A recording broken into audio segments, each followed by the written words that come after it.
Hello. How's everybody doing? Welcome to Friday once again. Oh, yes. It is Friday, right? Yeah, it is. I don't know why I doubted myself for a second. So yeah, we're back. We're back.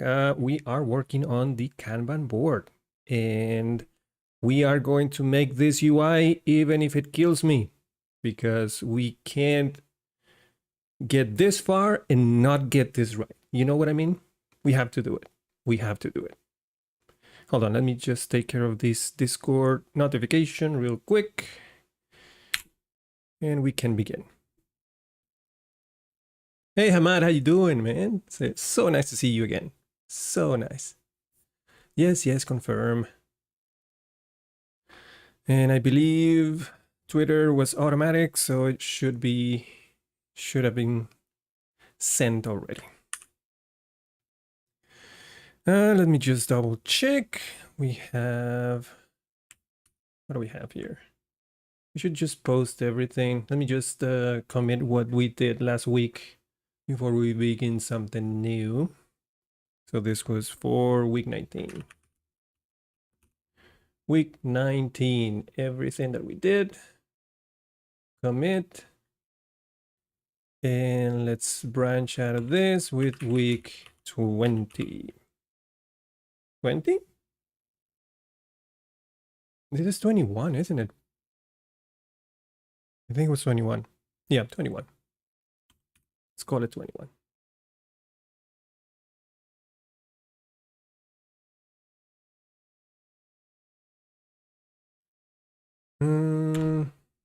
So, as I said before, before I begin, I want to share something. And I know this is going to sound like me discovering hot water, but I still wanted to share it because it's new to me. So shut up. Did you know? You obviously did. I discovered that I can be like a real streamer and have a stream deck with just my iPad. Take a look at this. That's my iPad right there. That's the screen of my iPad. I have it here on, in front of me with one of the case that is like a folio, so it's standing up right here. And those are the buttons that I have, so I can control everything from my iPad.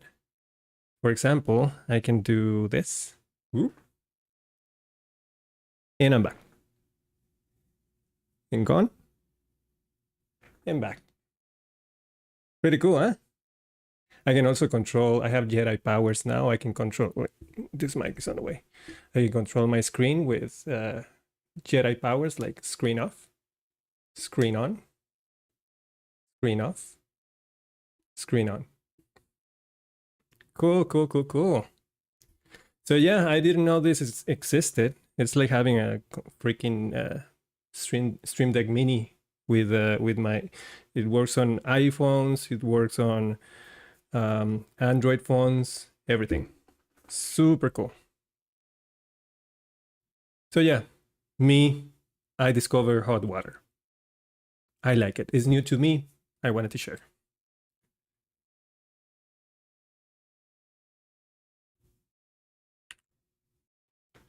All right. So I have what do I have? I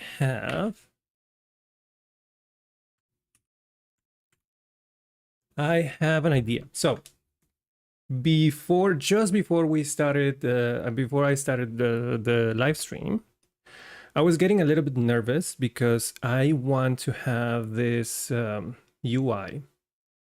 The idea is that I want to have this UI, something that looks like this, so that we can create and edit labels. But I was getting a little bit nervous because I know how difficult it is for me to create UIs like this using Tailwind CSS. You have seen me stumble in the past where I try to use classes and they don't work, or I can't get the layout just the way that I want it. So I was getting a little nervous, and since I didn't want to start from zero completely, hold on. Where did it go? 1 second, I lost something.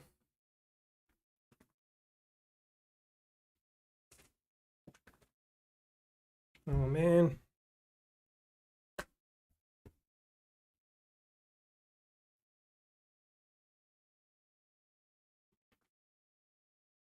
Lost my chapstick. Anyway, I'm having such difficulty to focus today. What was I saying? Right. I didn't want to start from zero or from scratch to do this because I know it was going to take me like forever. So I went and asked ChatGPT for a little hand. Now, I haven't done much other than just ask for help, and I got a bunch of code back. So I don't know how good it's going to be, but at least it has something to start with. All I did was I gave ChatGPT this image and asked to help me create an HTML form that looks like this being the image. Color selector should be clickable because I want to click on the color blocks to select the color. Only one color can be selected, so it should be like a radio select, something like that. The border of the select color should be different, so it is to highlight the user selection and use Tailwind CSS for the styles. That was all my prompt, and it spit out this code right here. I haven't used it. I glanced a bit on it, and it does have some promising classes and structure. It's using some data color here for JavaScript purposes, like selecting all the data colors and iterating over those color selectors, applying the class to them, and then using an on-click event listener to change the ring class on those, like toggling those on and off. So I'm not going to use the script, the JavaScript part. I think I can do all of that with Tailwind CSS or Alpine.js. But I'm curious to see how good is this going to be. So let's find out together, shall we? Usually what I like to do with code like this when it comes to Tailwind CSS is I grab the code. I'm going to grab everything and just delete what I don't need. I'm going to grab everything from the body section, and then I go to this play.tailwindcss.com. So it's like a playground for Tailwind CSS, so that we can prototype things really quickly. So let's go there. It already has some code here, so I'm going to replace everything here with the code that I just copied. Wow. Holy crap, that's not bad. Well, it's not applying the colors, but I think I know what that is. Also, let's replace this body with a div instead. Oh, it's centered already. Nice. Flex item center. Yeah, I knew that was going to be the case. Div. So I'm not gonna lie, that's not bad. I mean, obviously it missed the part where it missed the label preview over here. But that's fine. That's easy to do. We can do that ourselves. But the rest is not that far off. I'm impressed. Huh. Why don't we let's start fixing the colors first. Because let me zoom in a bit. Is this zoomed in? Maybe a little bit more. Yeah, that's better. See, it's using this data color for the background because it's using JavaScript to assign that color, but I'm not going to use that. So let's remove it. And instead, just grab this color and put it in the class. So copy and paste there. All right. Let's do the same for all of them.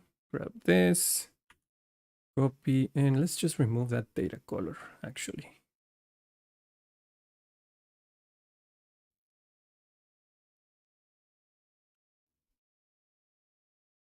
Better, okay. So remove that.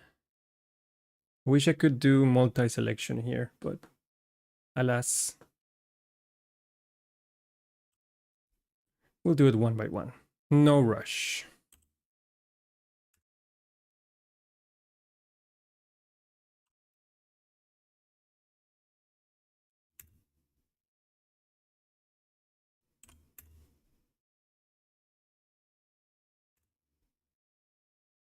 See, these are the cases where I do believe AI is really useful. Not exactly to create something from the ground up. Well, not to use whatever code spit out as is and take that for granted, but to give you like a good foundation or a good starting point to do something that otherwise would have taken me, I don't know, just getting to this point, I guess, would have taken me like 40 minutes. Just a very optimistic time frame. Okay, so first of all, I do want to have 5 colors, but I don't want all of those colors to be different. I just want like 3 shades. We're going to start with just this 3 rows of colors. If we want more, we can add more, but let's start with those 3 only, which are those colors are going to be green, and this is yellow, I think. Green, yellow, orange, red, and indigo. So what I'm going to do is this green, where does it end? Purple. This is going to be indigo, first of all. So that's indigo. What I'm going to do is, starting from teal, let's use the same color, but let's turn the shade down. So instead of, not that. What are you doing? Instead of teal, let's use green. But instead of 500, let's go up like 700. Yeah, I think 700 should be the center, like the base shade, right? 700 as a base, or maybe 600. Yeah, 600 is better. So it'll be 600 as a base, and then 1 shade up and 1 shade down. So lighter and darker. Because the lighter version should have the text should have black text, and the 2 darker shades, the base and the darker one, should have white text, regardless of light mode or dark mode. So let's use 600 as the base. This yellow is fine. Then we need orange, 600.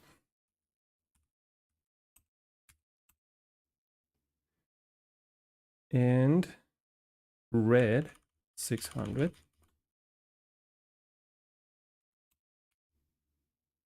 And finally, indigo, 600. Right out of the gate, I think the lighter shade should be even lighter because they're too similar right now. So I think 500 is too close. Let's go 1 up. Actually 1 down. So 400 on the light shade. Yeah, I like that better. See, they're way more different from each other. So now I can actually, following that same thing, I'm going to add another row of 5 colors. But instead of going down 2, we're going to go up 2. So that'll be 800. Oh, I did the wrong one. 600. So starting with green, 800. Yeah, I like it already. 800 yellow, 800 orange, and red, 800 indigo, 800. I like it already. is the same 5 colors, but just adding 2 shades gives it more options, and they actually look good together in the form. Nice. Let's make them. Yeah, I think the size is not just right. Let's make them a little bit more wider. Right now they are wide with 8. Let's go with what, 10? 12? Let's go with 12. This is gonna be a pain.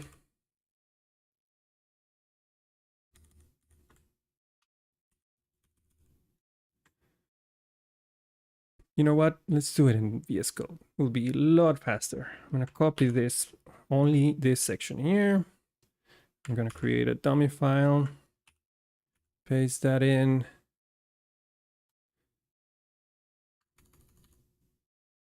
And then let's do Command D.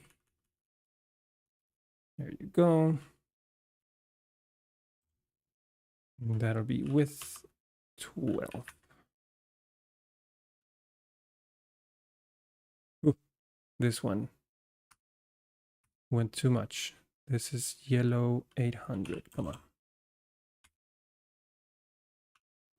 Okay, now I can take all of that back, copy, and paste. Yes, yes, yes, yes, yes. Already looking good. I think the gap could be a little less, of a gap, but I don't care too much about that. I like it. I like it with this gap of, what is this? Gap 2. How does it look with a gap of 1? Okay, not bad. I'm not mad about that. But I think I'm gonna stay with a gap of 2. I think that makes them easier to select. And talking about select, why don't we tackle that right away? So what I want this to be is like this should be like a list of radio boxes. And that would make it easier because I can wire model a list of radios, and the value selected from that list of radios can go into a Livewire property, which will be the actual color. And I could take that property and then put it in the label model in the database.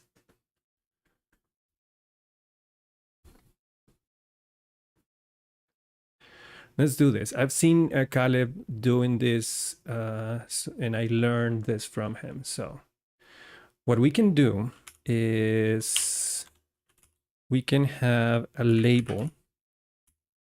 So we're going to have a label. And we're going to wrap that label. In that label, we're going to wrap this div. And also an input. And that'll be our input type radio. Let's call it color. So the based on the name is what is going to make sorry, let me try that again. When you create a list of radios and you give them the same name, then that list of radios is going to be unique on that name. So if you have a bunch of input radios with the name color, then whenever you select each one, is going to toggle the others. I don't know if that makes sense, but that's how you do radios. You have to give them a unique name so that they will exclude each other. And let's give it a value, and the value is actually going to be what goes in the column. And I can probably just use the same color, BG green 400, for example.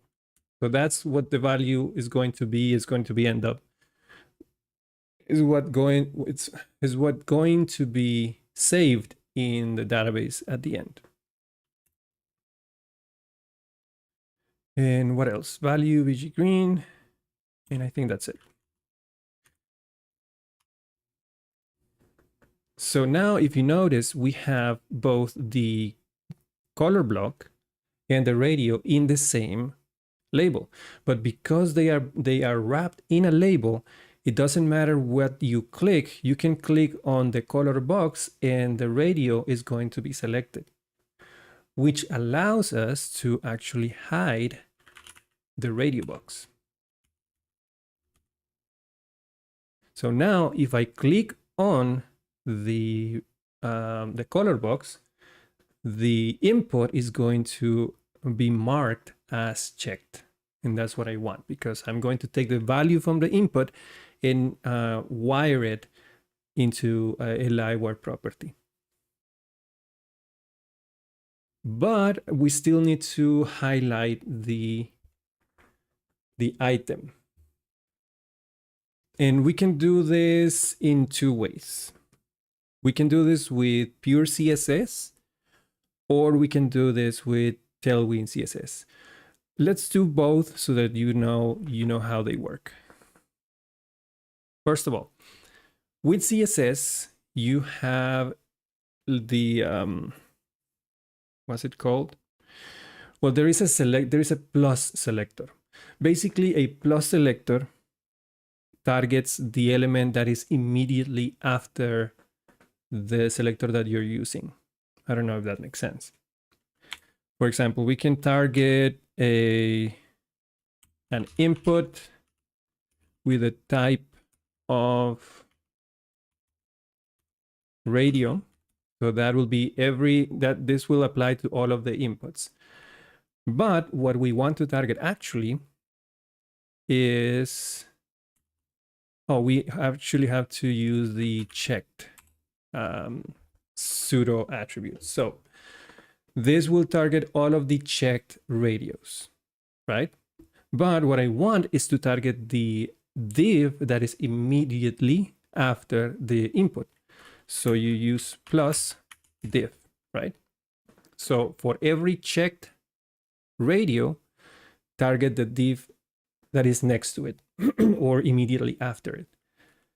And on that, we can use actually the apply method from Tailwind CSS so that we can use ring2, and let's give it a ring color of, since we are going to be using Breeze, the ring color is actually indigo. Let's go with indigo 500, for example. Okay. See what happens when I click on the color now. The ring is marked because I checked the radio. So the radio that is next to the div is actually checked. And therefore, the div that is next to it will get these two classes. No JavaScript necessary, only CSS. Now let's do it with just Tailwind CSS so that we don't need to add this in our CSS file. Did you know that there is a special class in Tailwind CSS called peer, or a peer modifier? And how that works is I'm going to mark the input as peer, right? Now, whatever is next to it, I can use the peer modifier to reference the element that is next to it. For example, I can use peer checked, and that will refer to the input that is next to this div, and only if it's checked, actually. So if we do peer checked, we can do ring2, and let's also do a peer checked for the ring color, ring indigo 500. And that is exactly the same as using this CSS code, but we are going to remove it so that you can see it in action. So no CSS, only Tailwind CSS using the peer in the element that I'm looking at, and then using the peer modifier on the with the checked attribute to apply ring and ring color. And if I click on that box, it gets applied. Ain't that cool? So Tailwind CSS, and now we can check on each box, and actually let's do the same thing on all of them. Well, we don't have to do it on all of them. Let's do it like maybe 2 or 3. We can then copy that in our component later. Can I get everything on one line, please? No? Fine.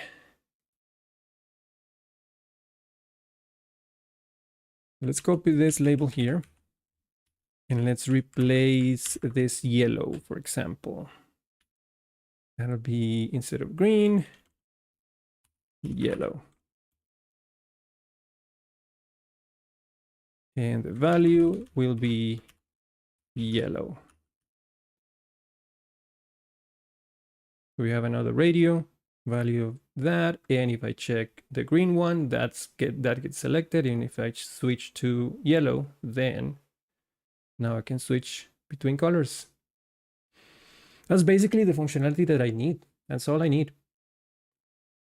When I wire this model to a property on Tailwind CSS, the value is what I'm getting for whatever value is selected, and that will be put into a into the database.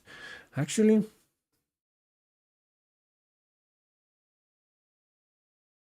I think I can get away with, yeah, why? Remember that I said that the text color also has to change? Because on lighter shades, I want the text to be black, but on darker shades, the base one and the darker one, text should always be white. Since the column, let me double check. Yeah, don't save. Let me check the model, the table for the labels. Yeah, we have a string here, and that's where we are storing the color. And my intention is to grab that value and put it next inside the list of classes of an element. And actually, if you remember last time, I had this problem where some of the colors were being rendered and some not, because Tailwind CSS has to scan the HTML and all of the documents that has to scan, looking for classes, and it's going to create those the CSS for those classes. But because I'm doing it dynamically with curly braces or echo in the blade templates, then those are not actually, they are not actually being scanned by Tailwind CSS. But if I do it with this UI here, I can just define the colors right away. This doesn't even have to be a for each or anything. I can just output all of the colors that I'm going to have like this, and then they are going to be scanned by Tailwind CSS. And when I dynamically apply them to the labels from the database, then I would have no problems where Tailwind CSS wouldn't show the actual color because they're already compiled. But what I was getting at is, since I'm going to change the text, and that text, if I'm not mistaken, is within a span.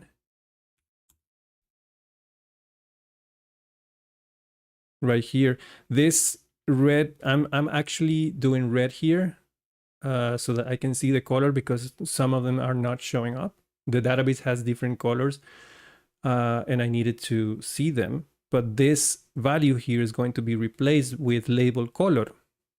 But what if the label color value also has a text color in it? Like, for example, in this value here, because I know this will be the lighter shade, I can say text, I don't know, gray 700. No, that's actually okay. So that's the black text, and on the base and darker shades, I can use text white like this. So the value that is going to end up in the database column is going to be two Tailwind CSS classes, one for the background and one for the text. And then I can just take those and apply them directly to the span that holds, that is the background of the label and the text. And yeah, that solves my problem. Yeah. Yeah, I'm going to do that. Now, where are we going to put this thing? Because there is still the thing of where do we put it? Oh, and by the way, I also end up fixing the sizes of the labels. Because if you remember, did it expire? Okay. Admin example, word. If you remember this, we're not aligning, and I was fiddling with grids and grid sizes, etc. It was a lot easier than I imagined. So to get it to look like this, all I did was I got rid of all of the grids. We don't need grids. All I need is on this div, which is the holder for each label, for all of the labels actually. So I put a space Y of 1 so that we have a gap of 1 in between each row. And then for the span itself, actually for the label that holds the input and the span, we just use flex and item center. And the trick here is these two classes here. If I remove this flex one and max width, then the labels go back to being different sizes. But all you had to do is, first of all, you add flex one so that this element grows to the extent of the container, and that looks like this. So it's full width. But all you need to do to make it the size that you want is use max width. And I believe I tried this, but when I tried it, I used something like max width, I don't know, LG, something like that. If I do that, the LG size is actually bigger than the container. So it seems like it's not making any effects. But if I do, for example, SM, did I not save? If I do SM, then you're going to see a change. Even SM is kind of bigger than I want. So all I have to do is use a number, and I settle on 35, I think. Let's go back a bit. 32. So 32 for me is a good size. I don't remember exactly how many pixels that is, but if you use max width 32, then you get the size to about the size that I actually want. So no grids, just flex one to make it grow, and then apply a max width to keep it on a specified size. But then from the database, I'm going to take the background color and then apply it to this span. But since it's going to be also, it's going to be the BG or the background color. And also this is going to have, so if it's 400, for example, it's going to look like this. In that case, I want the text to be black.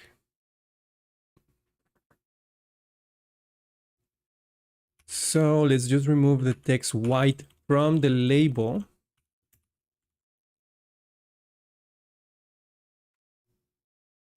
And let's use text gray 700 maybe.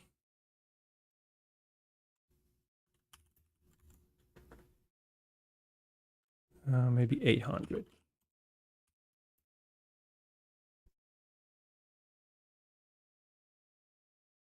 Yeah, I would even go as 900. Yeah, I like that. See? So at the end of the day, I'm going to have this string stored in the color column of the label. And I'm just going to output it like label color.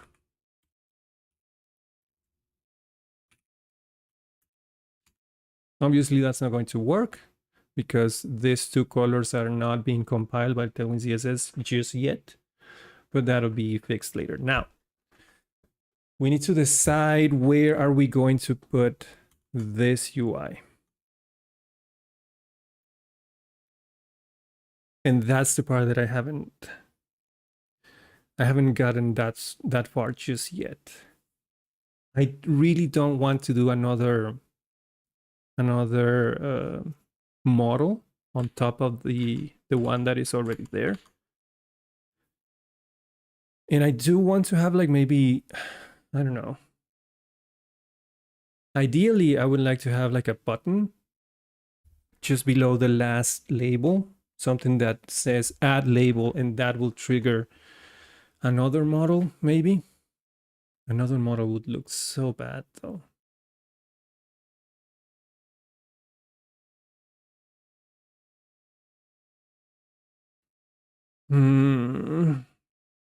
What to do, what to do. Wait a second.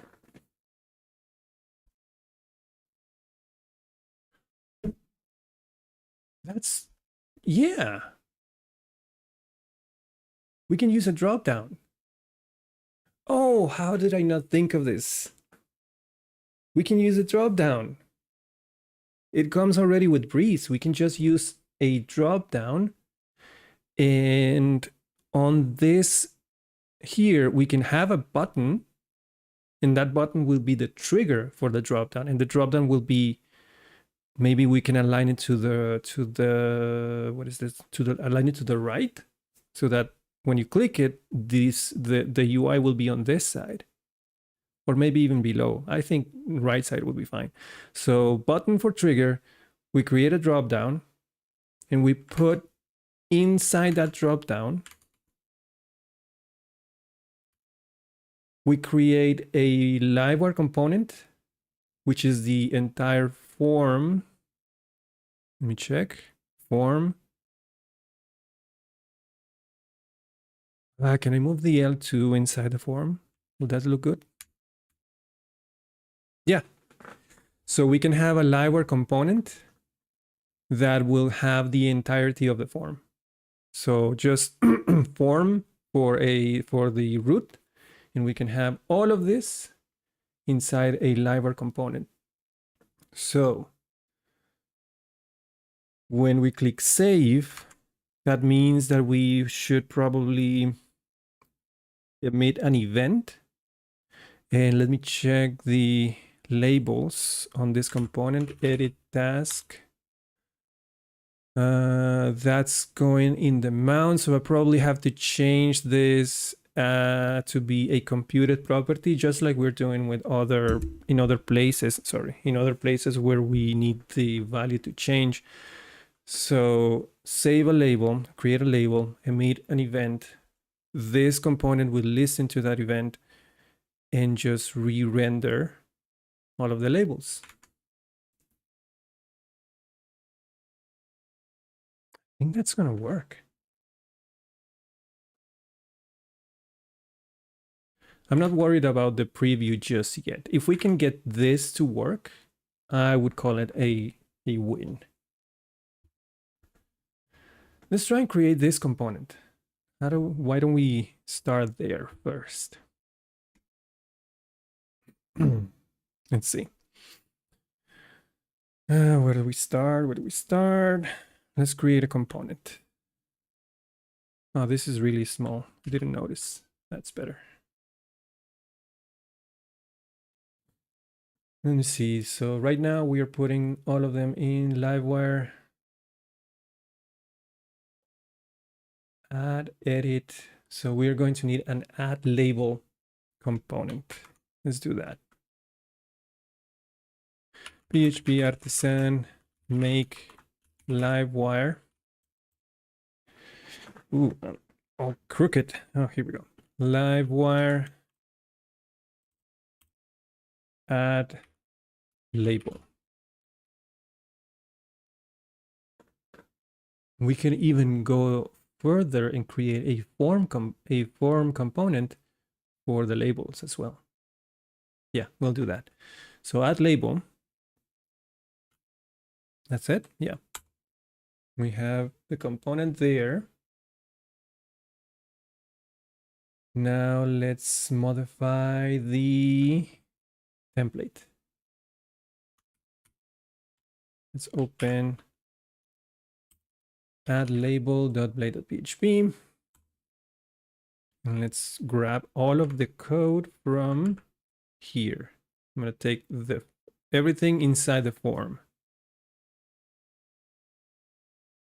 Let's just copy that and we will modify it as we go. Copy that and paste it here. Cool, cool, cool.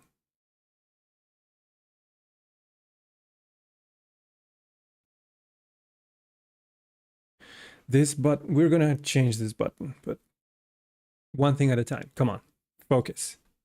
So we have the component. We're not wiring anything. That indentation looks awful. And what did you do? Oh my God. Sometimes. Paste it and fix indentation. There we go. Let's save that. Now we need to put this inside a dropdown. Like I said, there is already a dropdown component that comes with Laravel Breeze, and that is in resources, views components. Where is it? Dropdown. Here it is. Let's check the code for this. It's taking in align, align right. We have right, left, and top. Those are our options for alignment. Then we have the width, and I think 48 is the only option here. That's going to be too small. What does width 48 looks like? What's the width of this one? Width 80? How is 48? Ugh, that's super small. So we need at least a width 80 for it to look good. We can easily modify this. So let's add another one here. So if we pass the value of 80 to the width as a prop, then we go with 80. Boom. So that's the width. And then content classes, I don't care. Padding white, padding white 1, BG white, and then dark BG gray 700. That's fine. That's alignment. That's everything I need. So everything else, we are going to need, we have a slot for the trigger. This will be the button. And then the content goes in here. And this content is going to be our component. Where is this being used? I think in the header. Let me see. Oh, already. Okay. Yeah. So in the, where is it? Navigation. Here we go. So we just have to use X dropdown, pass the align, change the width, have a slot for the trigger with a button, and change the content with a Livewire component. So let's just copy this implementation here. I'm gonna copy this, head over to edit task. And right after this div, I guess, we can put a button here.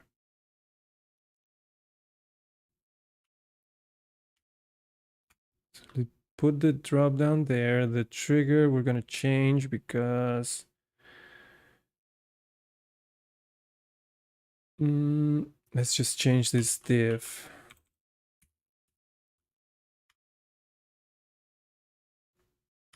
And let's use add label. We don't need this SVG, so we can delete that.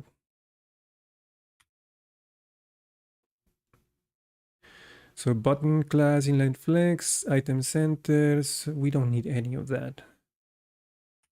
Just one simple button. I do want it to look kind of muted, so I'm gonna leave the border transparent, text SM leading 4, font medium, rounded, MD, text gray 500 or 400 on black mode, BG white or gray 800 on dark mode, hover, dark hover, focus, transition, all of that is fine. Yeah, let's leave that. And then for the content, I'm just going to take all of that, delete it, and add my Livewire. How did I call it? Add label.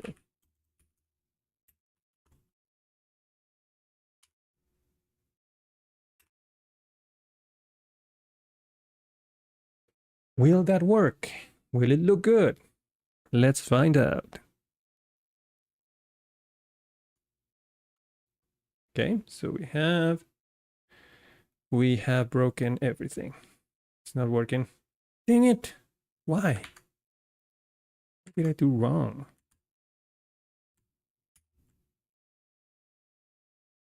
Component not found? What?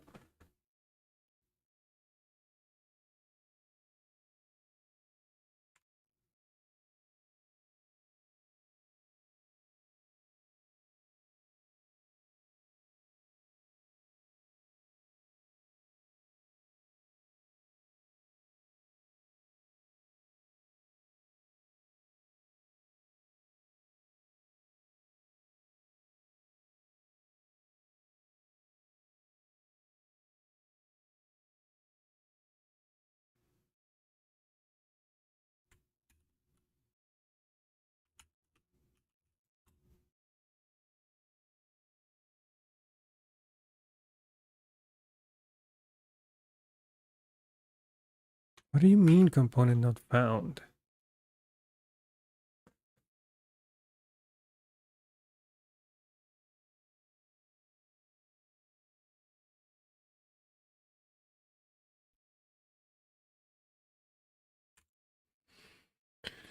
Oh my goodness. Oh my goodness. Do I need to add a key here? I probably do, but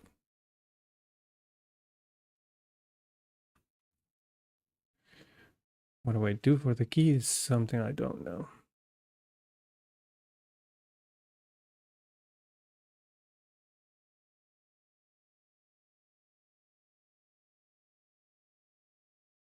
No, it's not that. Why is it not working?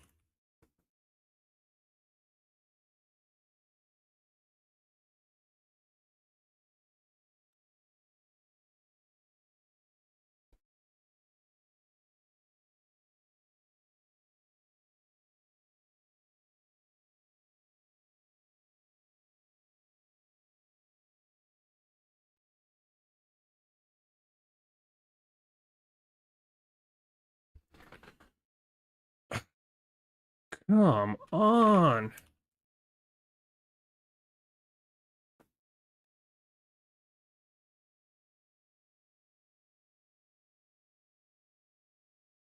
Hmm.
Do I have to use camel? Oh, if it's that, I'm going to be really pissed.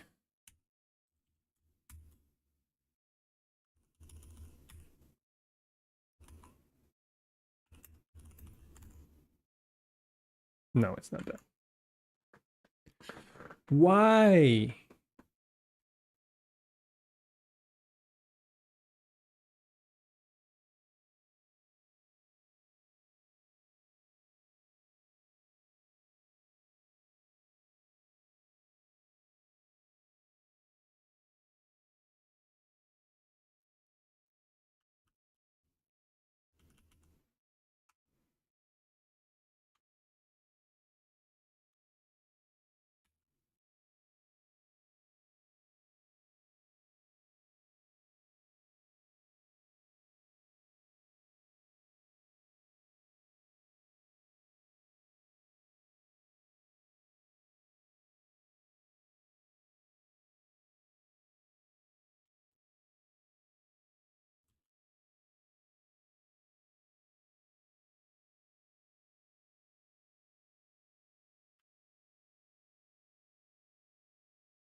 Is this something really easy and I'm just not seeing it? Because why would it not find the component? Did I not name it correctly?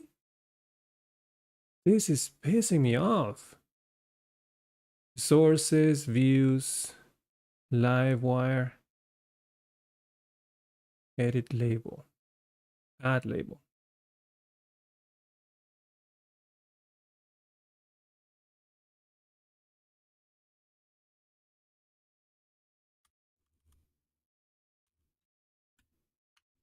Was I doing edit? Nah.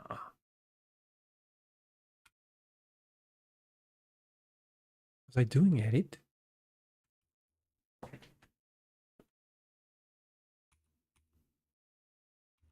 No, it's add. I'm doing add.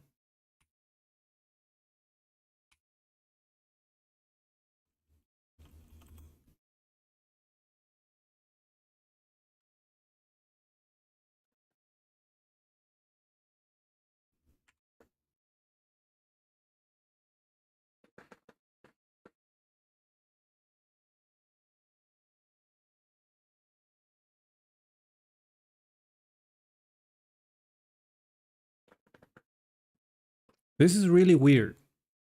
Like, pissing me off weird.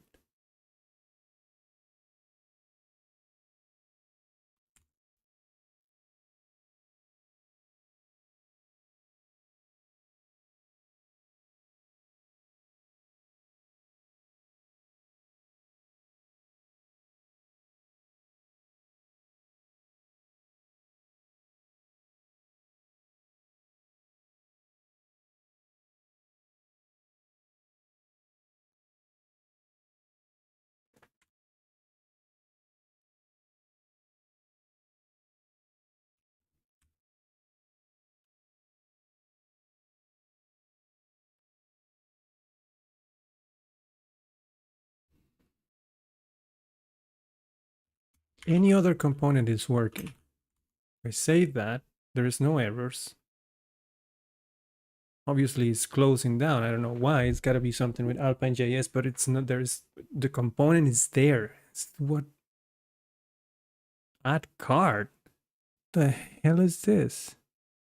Oh yeah, that's the component. Why is it showing? Because I clicked it. Right.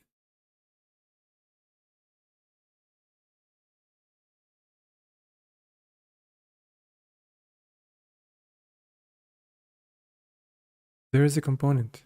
This is the freaking component for add task. Dear Lord, give me patience.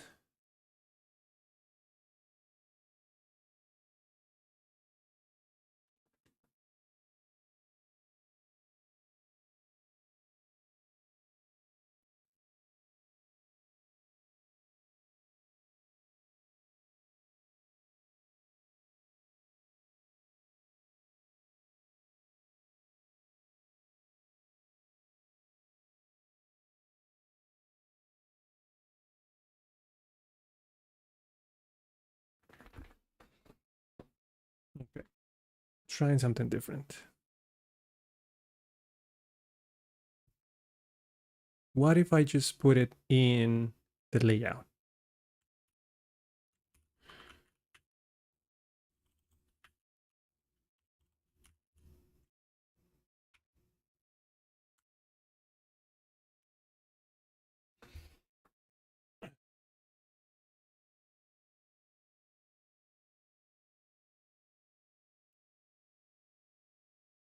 Come on. Did you forget how to type? Livewire. Add label.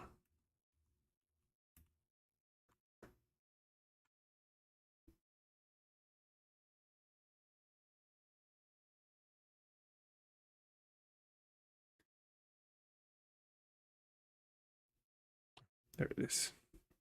There it is. Why can't you take that and put it over there?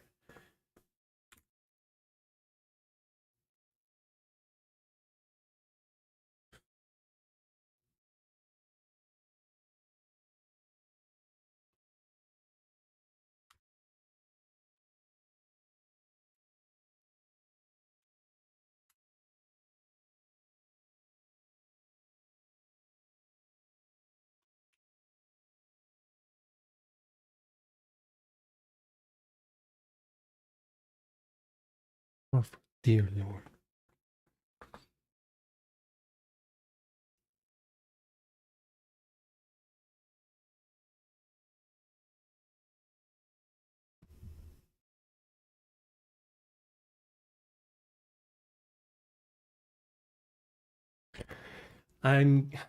It doesn't make sense. Why would you not do that? Why would you not work in here?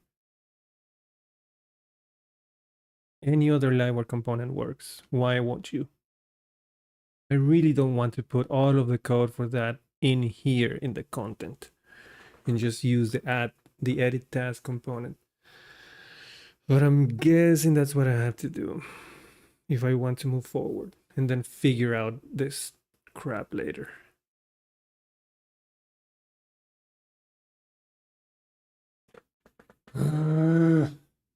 Fine. We'll do it your way.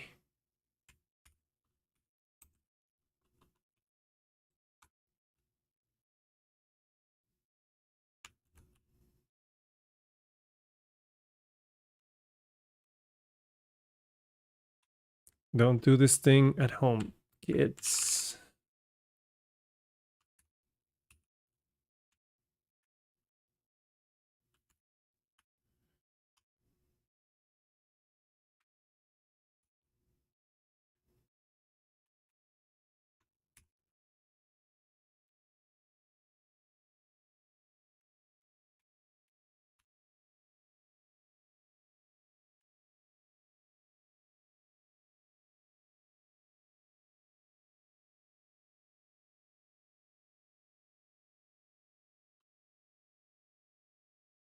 We said that this is 80 because it won't look good otherwise.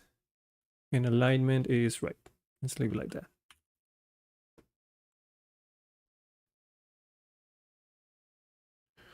Why are you closing it?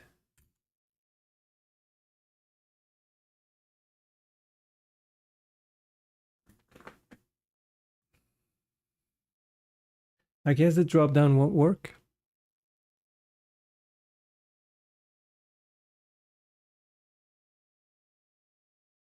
Why do you close it? Does the drop down doesn't work well within a, yeah, probably not. I'm guessing it has to do with the Alpine.js property that is used to open and close the drop down, and it being the same as the one that opens and closes the model.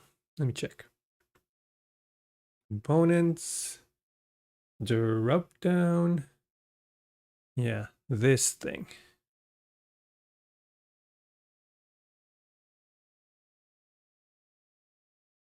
This open false is the same as the, where's the model? Dialog. Index. Yep, there it is.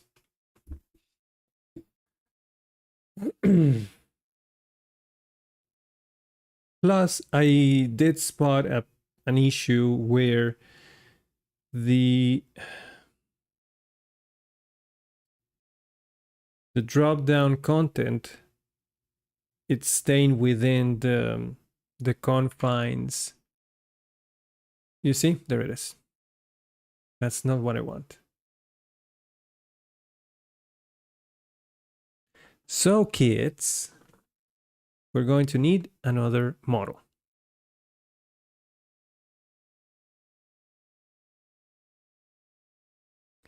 Oh well.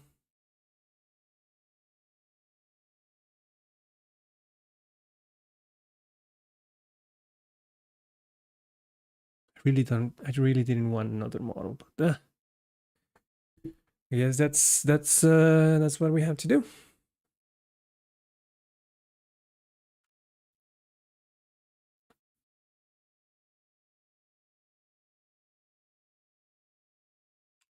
So let's see, how does this work? Let's try using something similar to this button here. Just create another button like this one in here. This is way too far apart.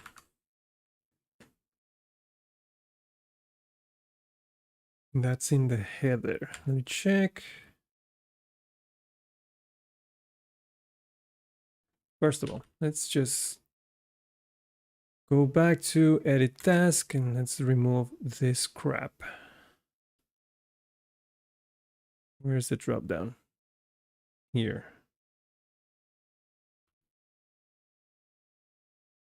So select around tag and delete. There we go. And I guess I need to add the button in here. Let's go and grab. Why don't we use an X? Is it button or primary button? Actually, let me just do something.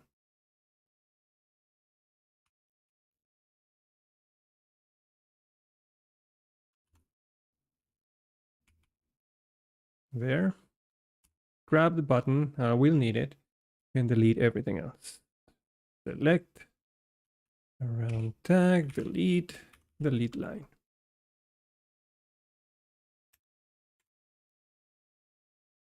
All right, so we have the button there. That's going to trigger another dialog. So let's head over to the header. See, how did we do the create project? Here we go. On click, dispatch, add project. Let's select.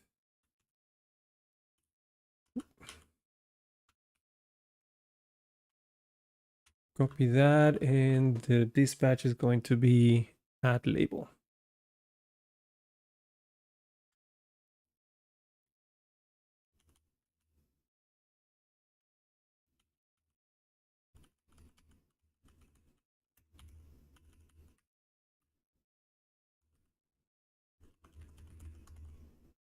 All right.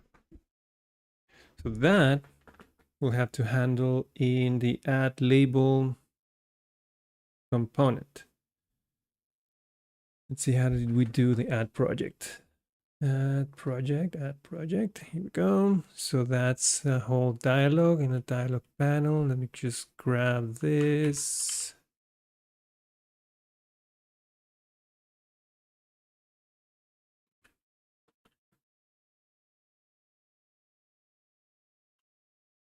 Yeah, this as well. In fact, let's just grab everything. Yoink. Go back to add label. Let's paste it here. Let's remove this form. So issue around tag, delete. And let's grab this form and put it here.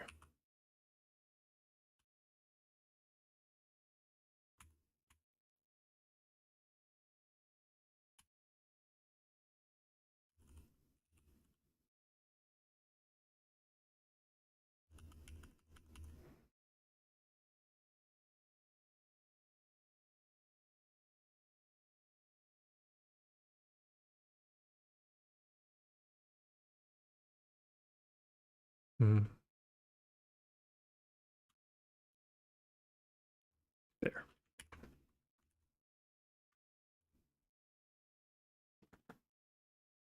So wire model, show dialog. We need this in the component. Fine. Dialog panel. Reset dialog form. We need this method. So real quick, let's go to add project component and let's copy the property that we need.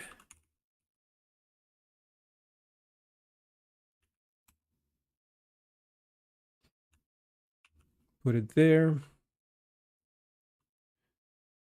And let's grab the reset dialog form, this, and copy that, yoink, and put it there. Open. We don't have a form used yet, but we are going to, so I'm just going to comment that out. That'll give us something to begin with. Okay. Now we need to react to the event. So we're going to need something like this. Yoink that. Let's put it here. Instead of add label, it's going to be, sorry, instead of add project, it's going to be add label. And that's going to turn show dialog to true, which will effectively show the dialog. Save that. And now we're going to put this in the same location as the add project dialog, which is, I believe, in the Kanban layout. I am mistaken. It's in the dashboard, actually. Dashboard. So here we do Livewire. Add label. All right. All right. Have I broken something? Yeah, everything. What the hell? Why are you showing up? You shouldn't be showing up.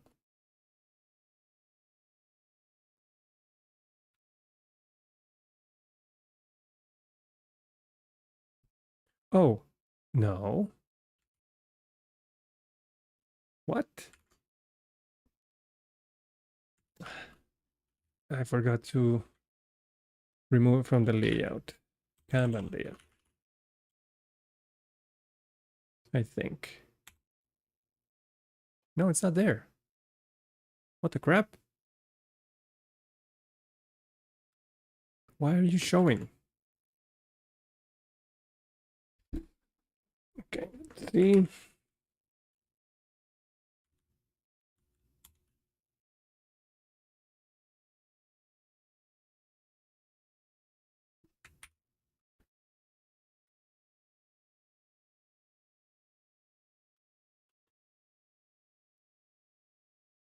All right.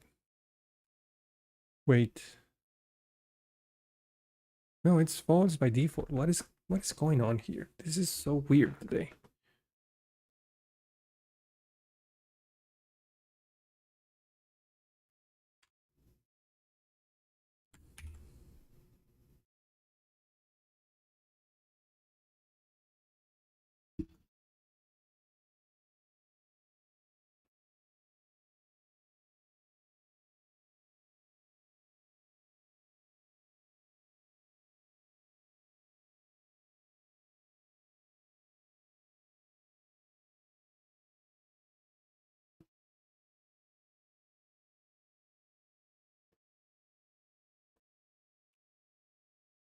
Well, if we save, that'll be fantastic.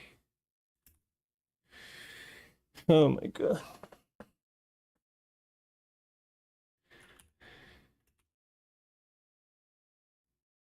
I played myself once more.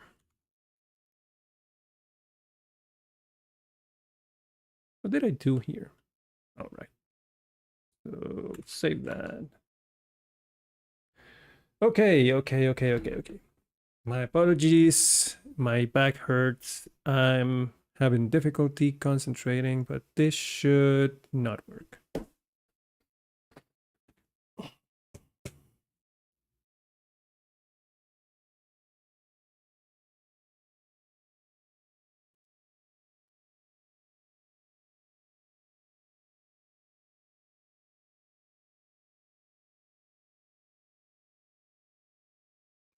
Hey Abdul, how you doing? Next show? Well, the thing is, I'm dispatching this from here.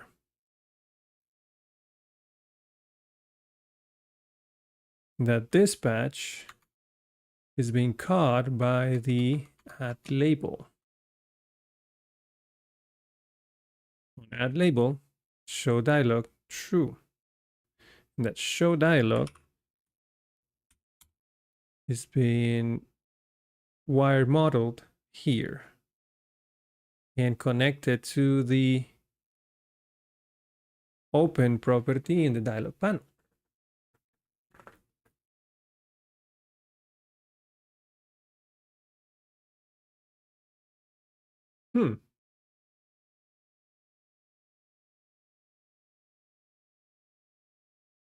Why is it closing it down though?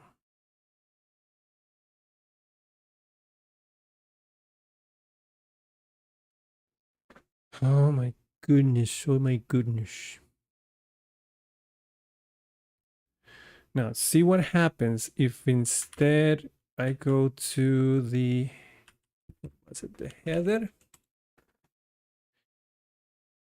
Let's try this. Instead of dispatching add project, let's dispatch add label from here.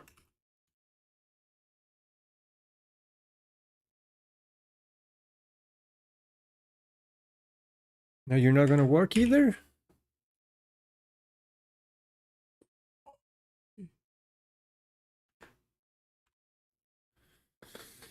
Oh my god.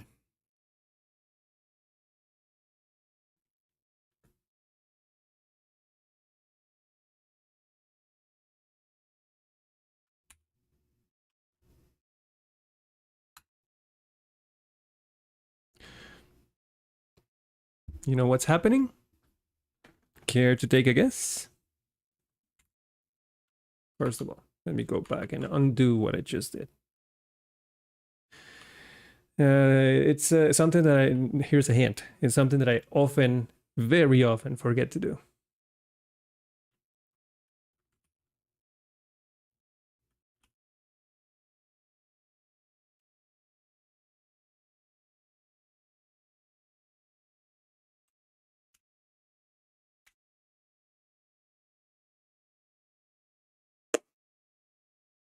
I hate that not importing the attribute simply ignores it. No error whatsoever.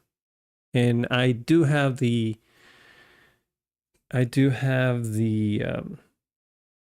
not custom. I do have the habit of not importing classes. And this one has bitten me in the ass repeatedly. All right, let's try that again.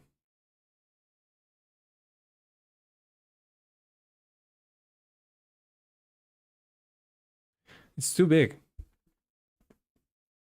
The labels are wrong. But we're getting there. Now what happens? That's on. Here's something that I don't like though. PHP Storm do that? Yeah, I know. The one thing that I don't like is it's closing the previous one. I can't have two open at the same time. If I open another dialog, previous one closes. I hate that. Although I can mitigate that by emitting a different event here. When I close this one, I can just say, okay, open the edit one, because this one, the edit label, the create label is always going to be triggered from the edit task, always. So I know that, okay, you finish with the label. Okay, once you're done with the label, trigger the edit task event again. For that, I'm going to need a reference to the task that I am currently editing. That's fine. I can pass that into the add label component and reference it back. I think 80 is too much. I have to fix the input styles, the label styles. But I do have this. Maybe the ring can be bigger too. But we're getting there. We're getting there. How much time do we have? We can go for another hour or so, right?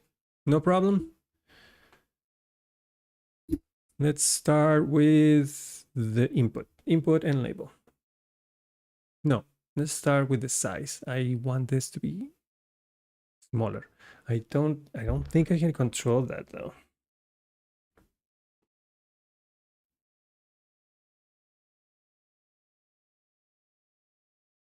Let me see. Let's go to the drop down, the dialog component, which is in here, dialog index. No, that's not. Dialog panel.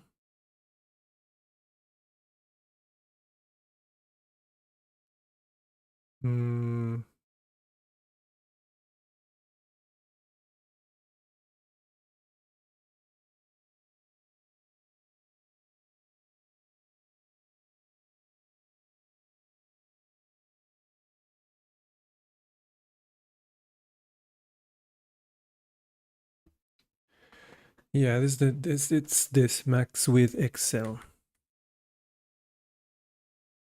If we do max with LG or even MD, problem is that that is going to affect all of the dialogues, which I'm not really mad about.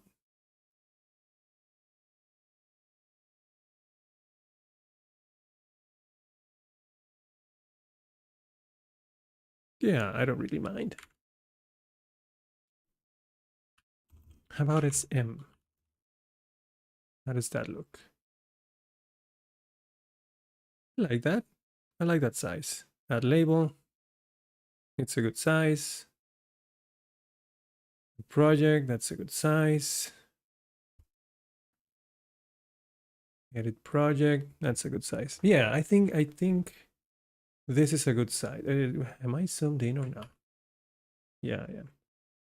I think it's SM is a good size for all of the dialogues, to be honest.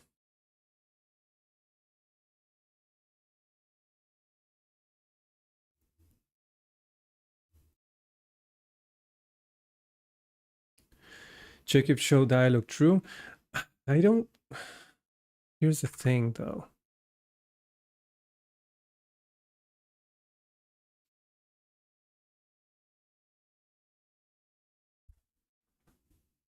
This is an Alpine.js component that I took from Khaled Porcio because he was giving it away for free on their screencast. So I just took that and I believe the functionality of this X model open and showing and hiding it, I think that already has, it must have something ingrained in it that will not allow me to have two dialogues open at the same time, which is fine. It's fine, to be honest.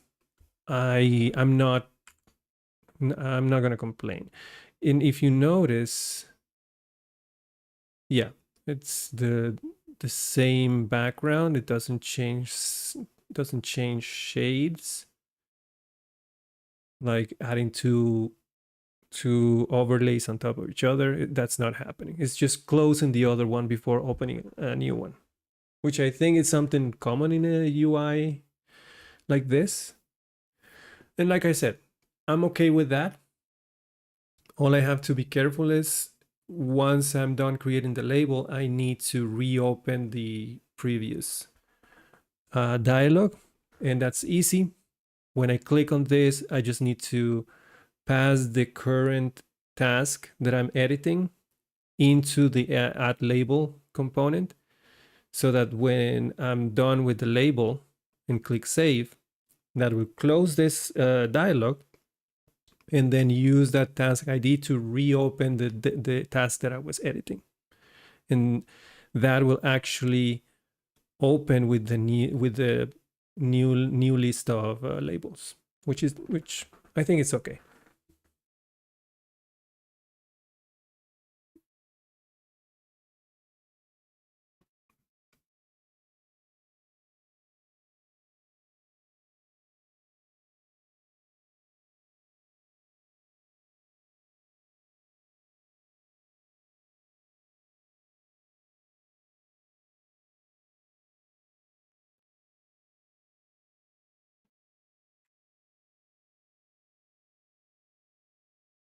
Okay, let's just fix this UI. So now we have the right size, or the appropriate size.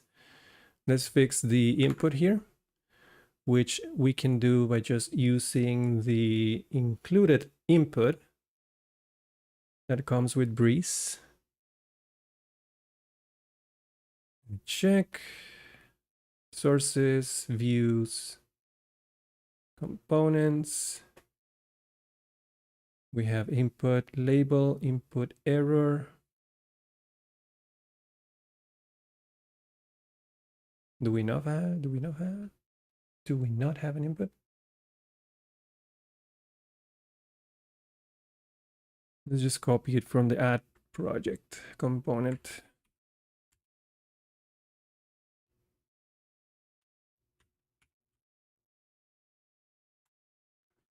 Here.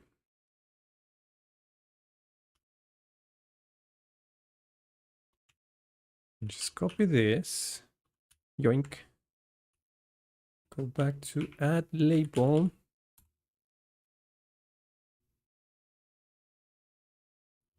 And paste it here.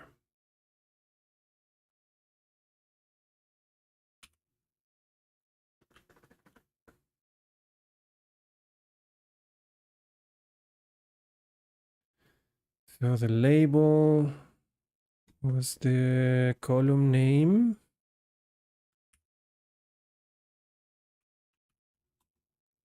Name and color. So name is fine. We're gonna need a form, but let's not worry. I mean, let's do worry.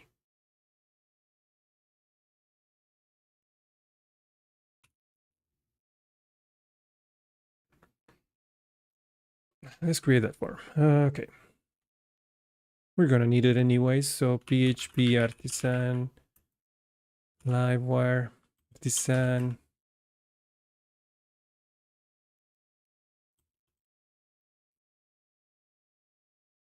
How do we do the form? Livewire form. This will be label form. Get over to the add label component. Let's add that form here. Public label form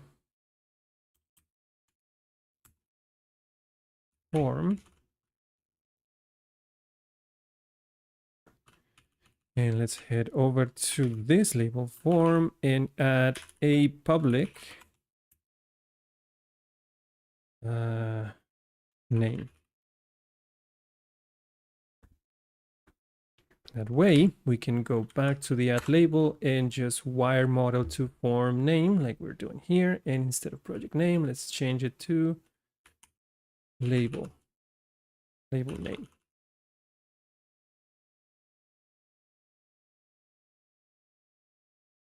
Form name, the error, that's fine. Select the color, that's good.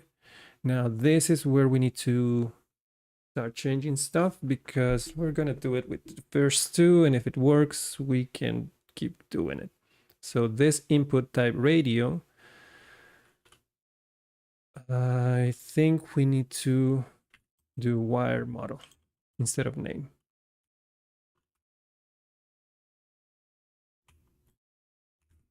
Wired model color.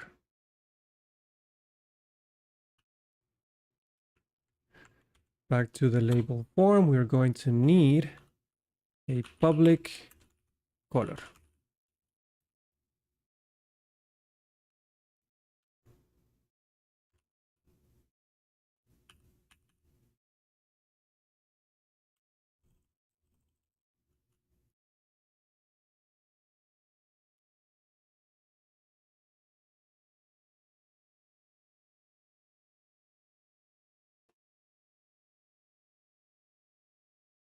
Okay.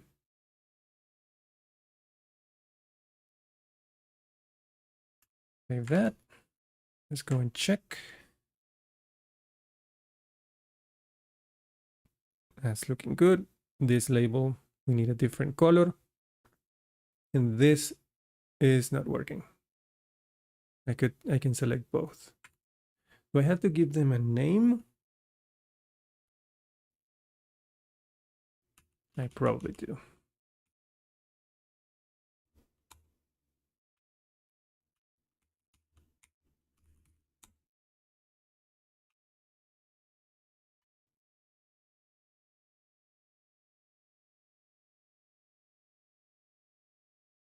Okay, that works. I am hoping. Well, there is an easy way to test it.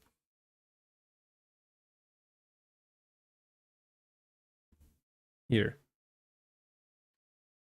Let's wire model the text input to color just to see the change in value. Right?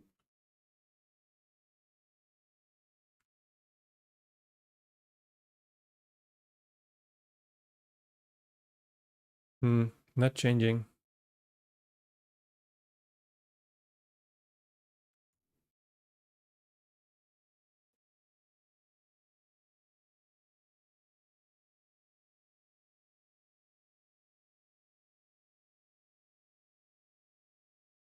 Wait, where did I not do the wire model? I took it off. Jesus. Wire model.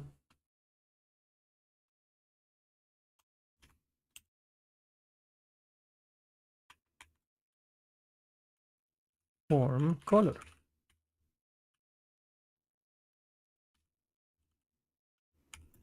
Wire model. Form color.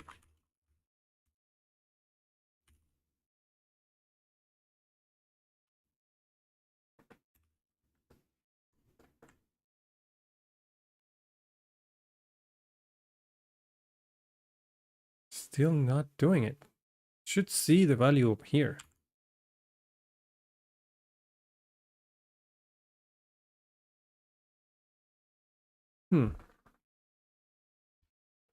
Wonder why.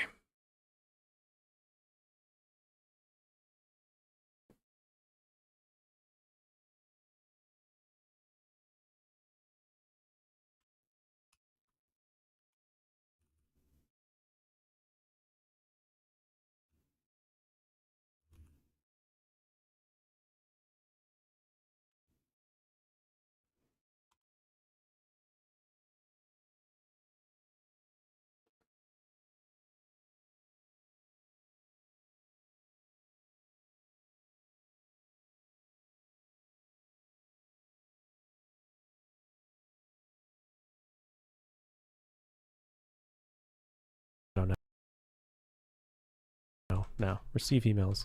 Let's try that. Okay, receive. It looks like garbage, so let's keep making it look better. We'll wrap this inside a div, and we'll add a little bit of flexbox action here. Go even further. So gap 2. Broken about them. It's different than every other input type. Any other input type. Okay, and now they should be linked together. When I click one, if I click the other, it unclicks that, and it clicks that. Perfect. Okay, so let's keep going here. If I click on yes to link these.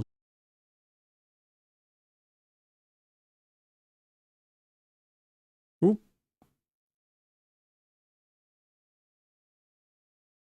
Did I lose connection? Hold on.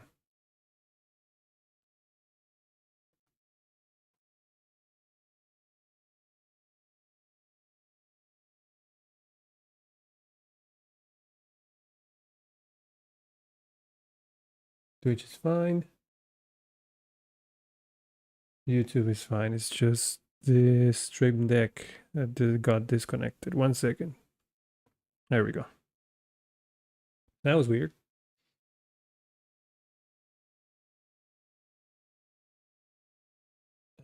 Form color. Yeah, I'm doing form color. That's what's weird. Just let me do some. I know Caleb did it once. So there. Yes. Yes.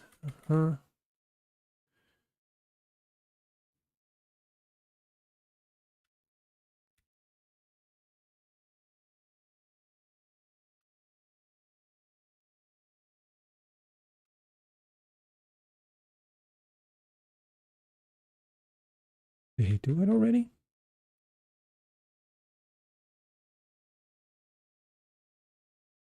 No, not yet. There. Wire model. That's it. With a name and a type.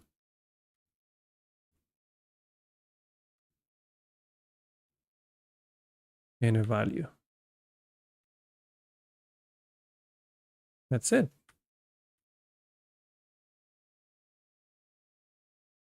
I'm not doing Boolean.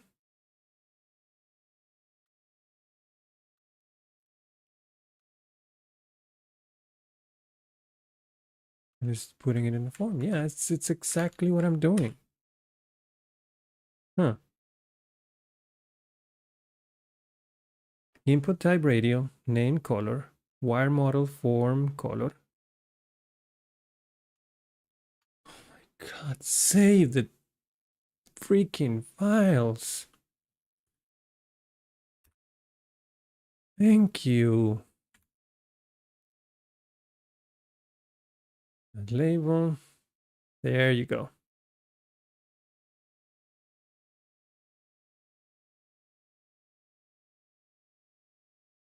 Okay. Sorry about that.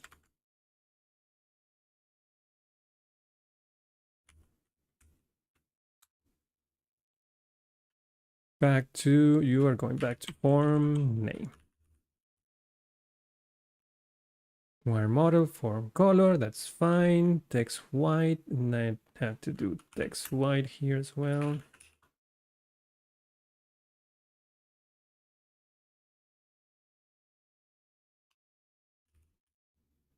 Right, now I have to do it for all of the rest. But first, let's change that label. No, let's actually use an input label.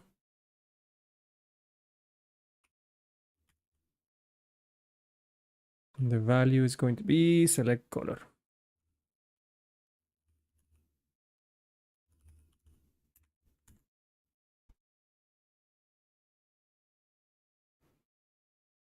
Need it to be a little more separated.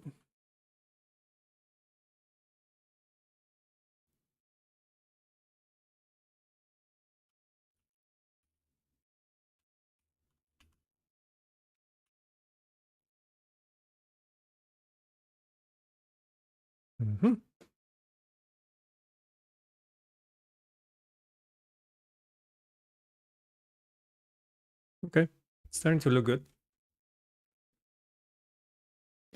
Now, this is going to be a little tedious, but just bear with me.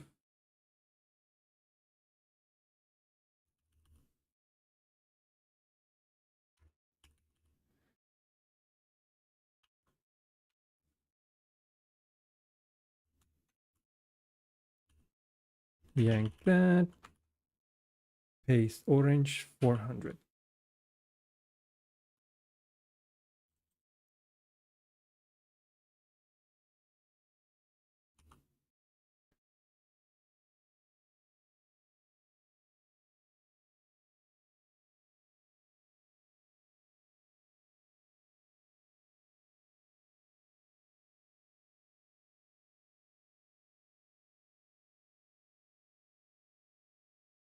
Why don't we fix the ring right away? Otherwise, it's going to be harder later. So let's do 4 instead, so it's more visible.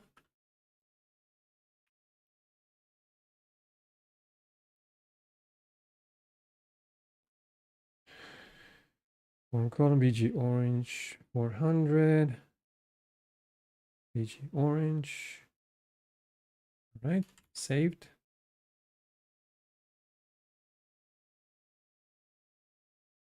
Yeah, that's better.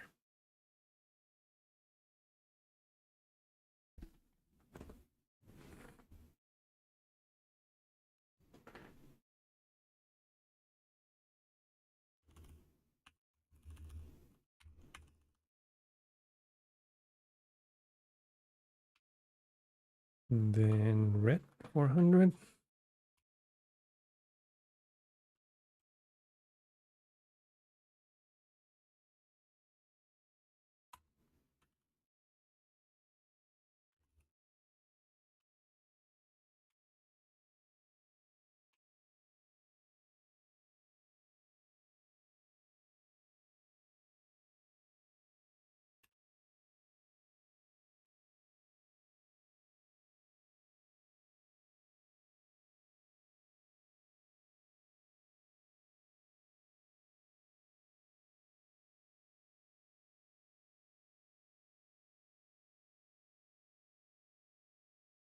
What's this one?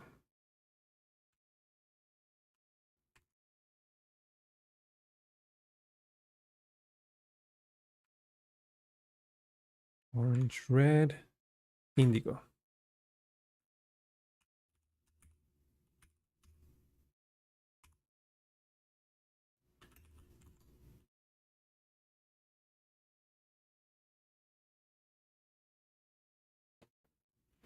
Now we need to do all of that and just change the 400 for a 600.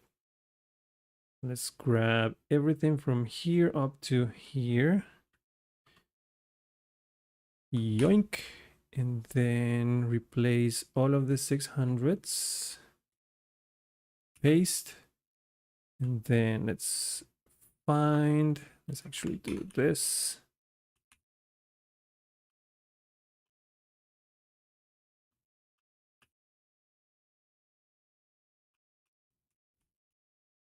And let me see if I can remember. Do that. And then S for replace. Dash 400 and replace that with dash 600.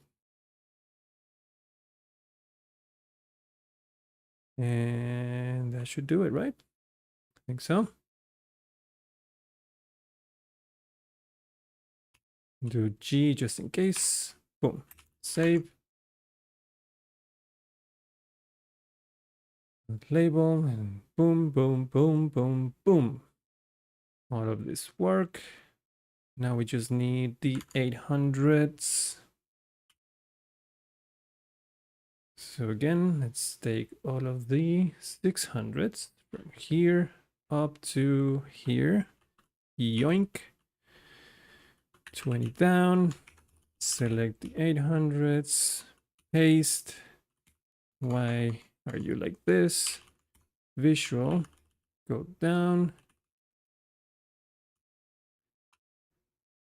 Replace dash 600 with dash 800. Global. Save.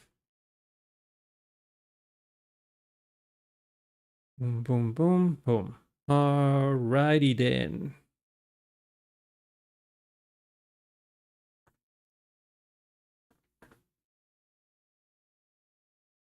That button, it's green, but none of the other buttons are green. So we need to change that.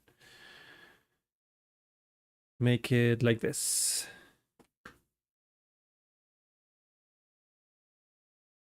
Save and cancel. Let's just copy those two. Go to edit task. And let's grab this div from here. All of the way to here. Yoink. That label. Replace this button. And I don't need the delete button for now. Save and cancel. Save that. How does that look? Much better, except they should line all the way to there, right? I think. If we're going to keep this design, those buttons should align to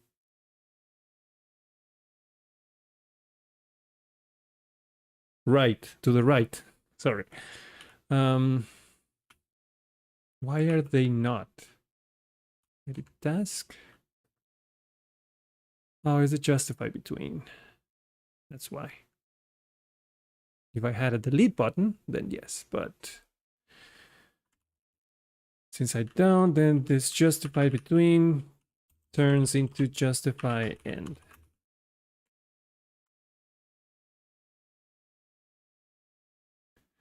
Good.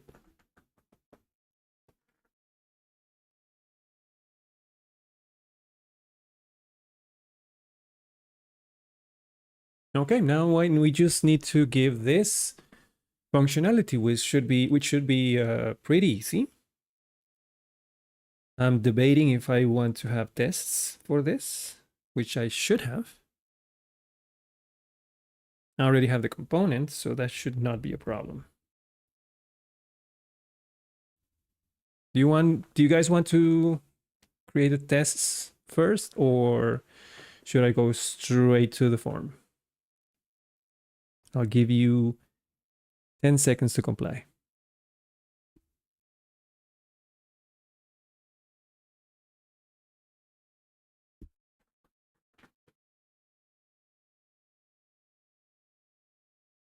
I kind of like this.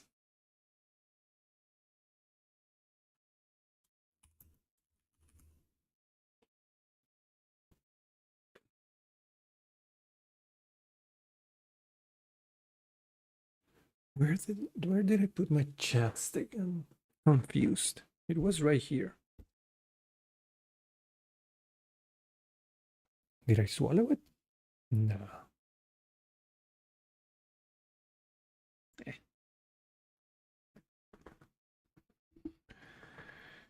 Nothing? Well, okay. I'll go with no tests then, and I'll just put the test after.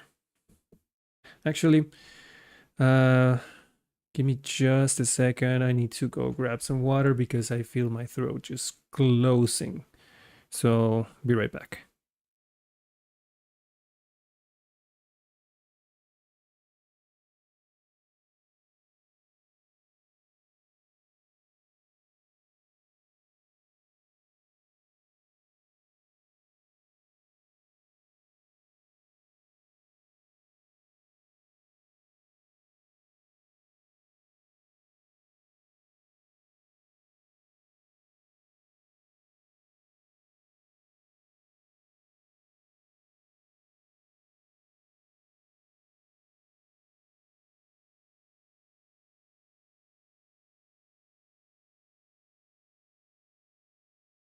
Whoop. Okay.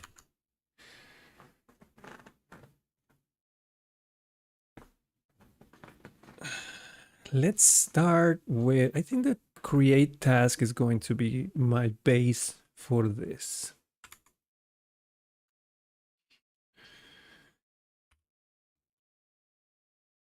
Not create task, create project.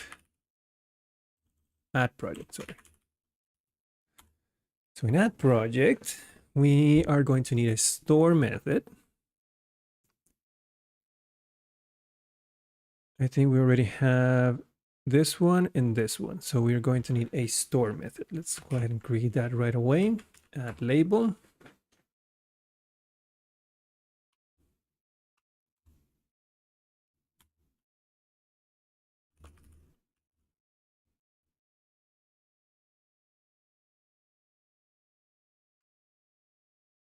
We're gonna do this form store. And then we need to close this dialog. This show dialog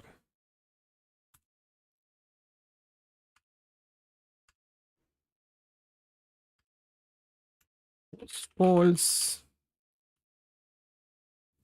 And finally, one event for the label created. This dispatch label created. Now, we did say that we need a reference to the task that we are editing while creating the label. So let's have that up here. Public task. Task.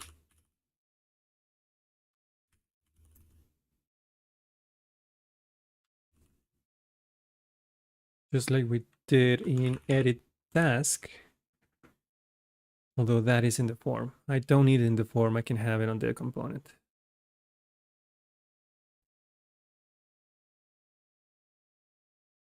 We do need this set task.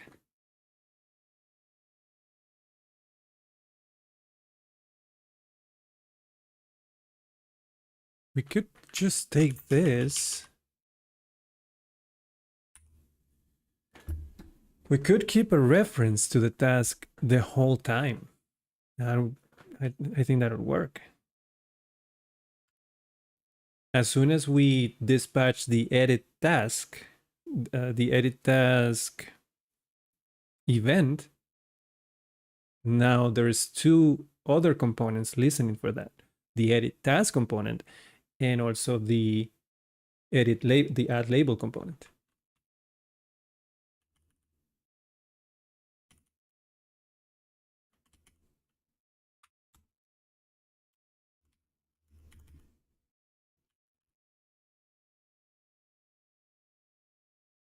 And since I don't need it for form related purposes, I can just say this task equals task.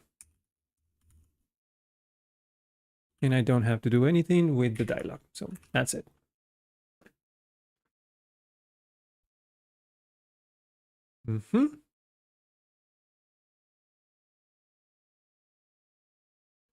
Now, let's create the for method. This store method in the form.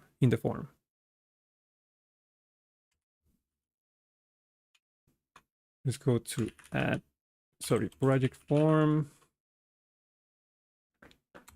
Let's do pretty much the same thing that we're doing here. Boom, boom, boom, boom. Oh, we need validation as well. Oh, almost forgot. So let's join that. Let's go to add label form. Let's put that here.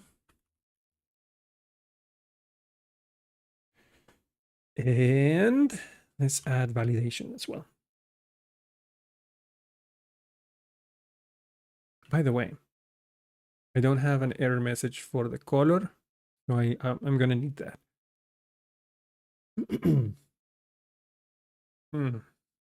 So back here, not here actually. Project form, let's copy this.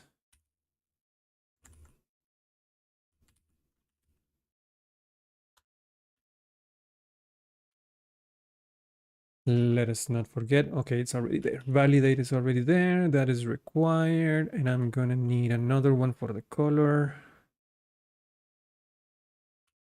Like so.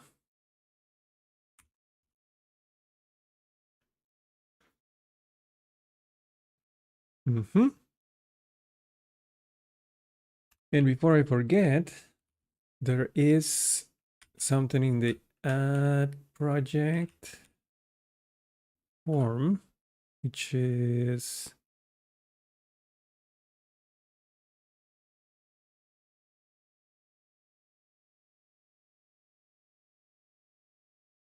let's grab this error from here. And let's put it.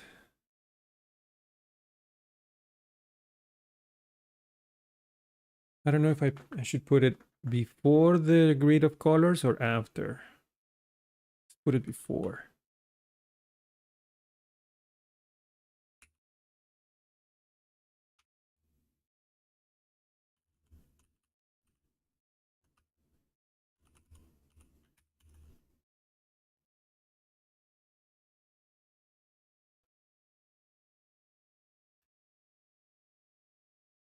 Okay.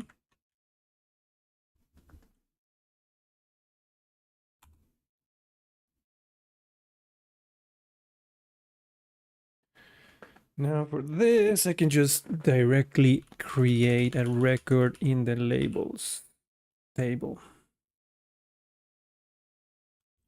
So I can say label, create as the name, and also the color. Let's not forget the comma there. This color. And that's it. Let's go back to add label. So form store, close the dialog. We didn't say, or we just use the label created. Let's pass a payload here. Just pass this task. Oh wait, how do we dispatch a payload here?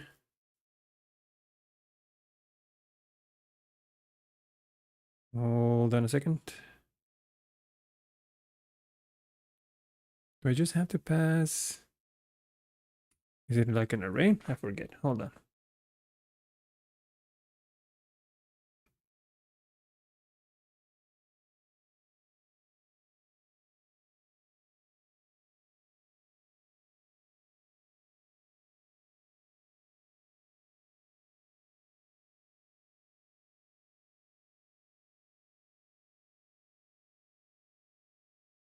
Just like that? Okay.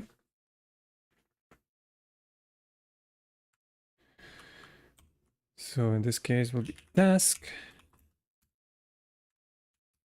this task.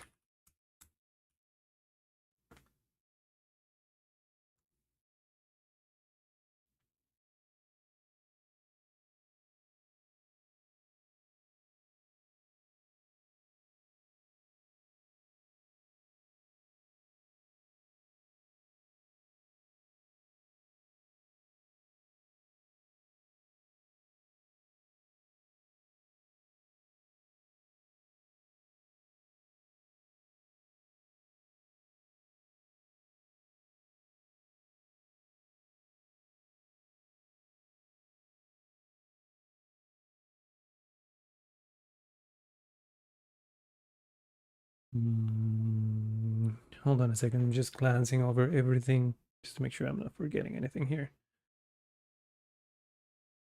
Yeah, I should do it. So just like we're listening to the edit task event here. So an edit task, now we could just listen for one extra event. So let's surround this. What was this around? Why?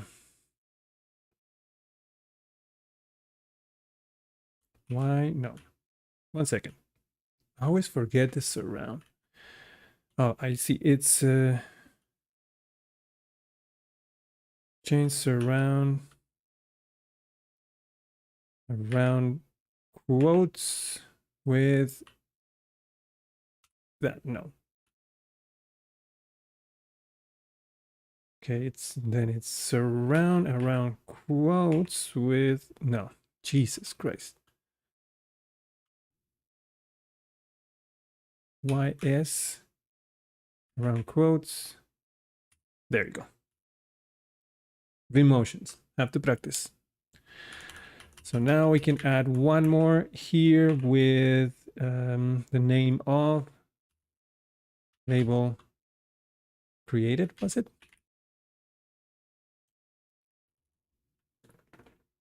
So if I create a label, then I immediately, wait, no, that wasn't it. No, yeah. I reset the task there and show the dialog again. That should work.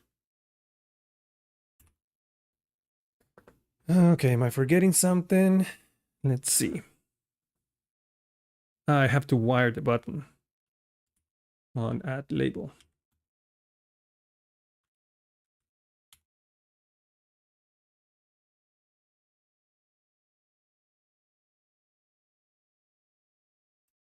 Wire, click, door. Wait, no, it's a form.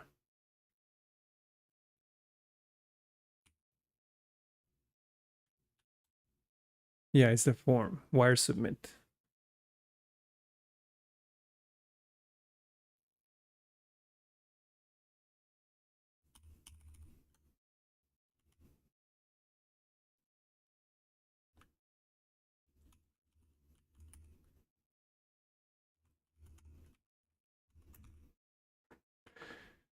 Then the cancel is the thing that is, okay.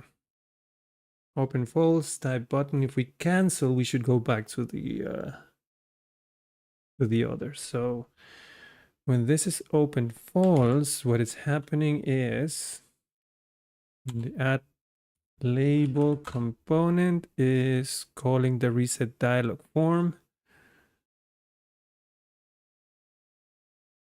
So here we should just dispatch label canceled, maybe.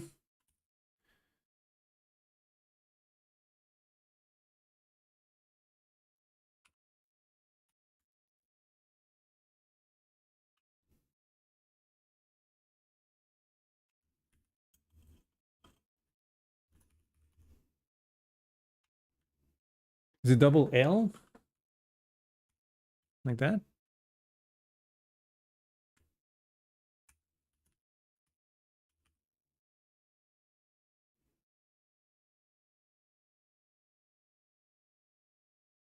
While both cancelled and cancelled are acceptable for the past tense of cancel, the version with the 1L is more common. Okay, 1L.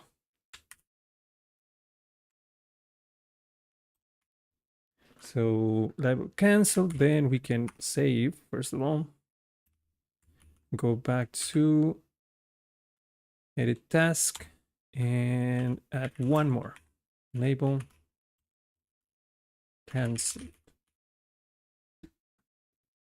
They both pass the task, so the model, the edit task model or dialog, dialog will pop back up. Everything is saved. Okay, let's just give it a run, see what happens.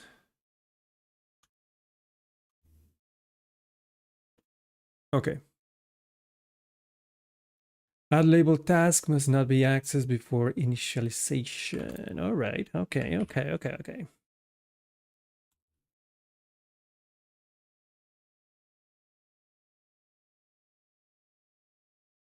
So does this mean that, okay, let's check edit, check the task form.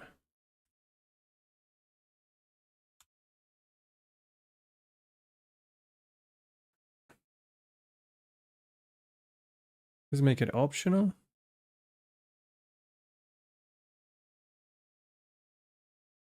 We can make it optional, first of all.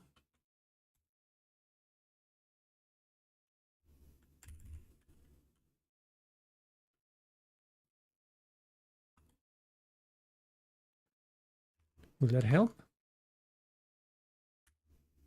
No. Still need to initialize it. Where do we initialize it? Mount? Or just set it to null right away?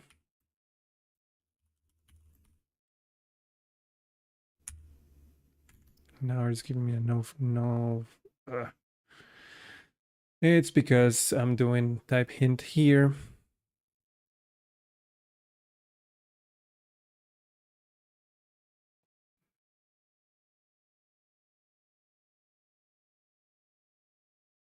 Really?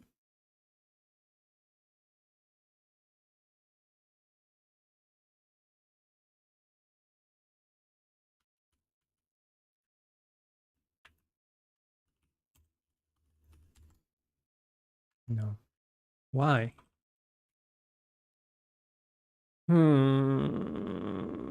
What if I don't type hint?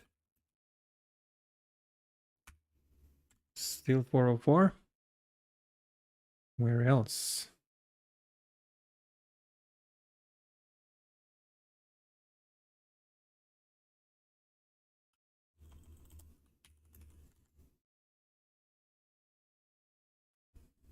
Where are you type hinting the task?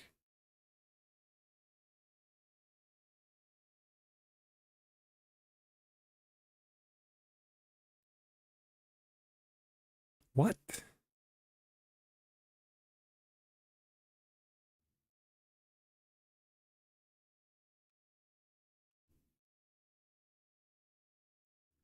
Okay, let's go back to that.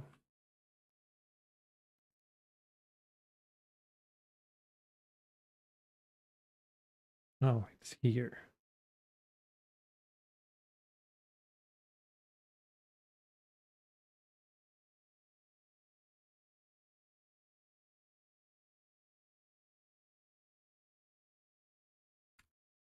Okay, let's add a check here. If this task, then dispatch. Otherwise, don't do crap. Dang it. Still need to initialize it. Well, set it back to null then. Okay, good. So if I go in here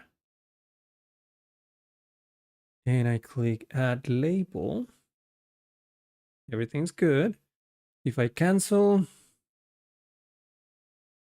and it opens again, fine. Not really a fan of the flicker there, but that's all right.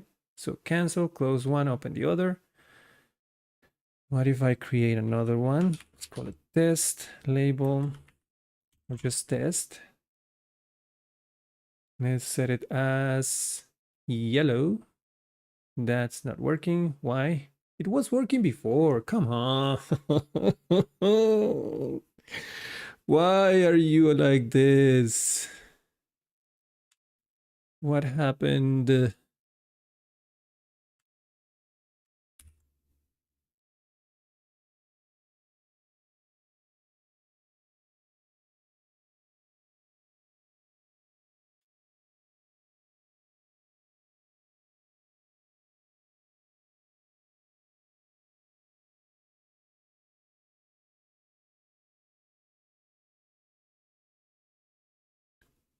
And now you're working? What the crap? That was weird. Cancel. Add label. Still selected, which is interesting. have to double click it for some stupid reason.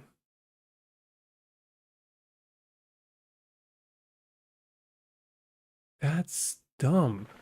Why?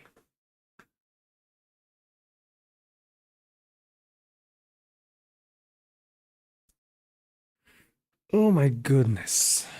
Okay, I'll figure that out later. So let's just do that. Click save. And it's done. Feelable. That's why we have tests, people. Whose idea was not to test this? All right, mine.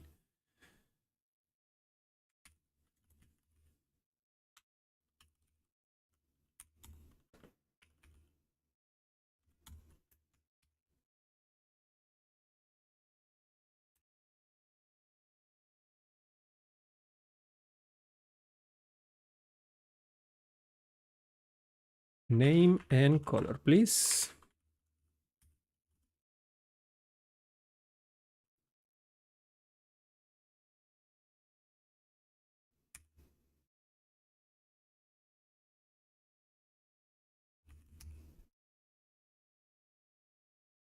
So weird that I have to double click the thing for it to work. Anyway, save.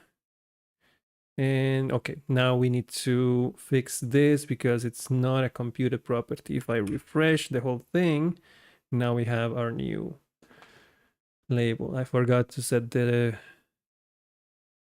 values.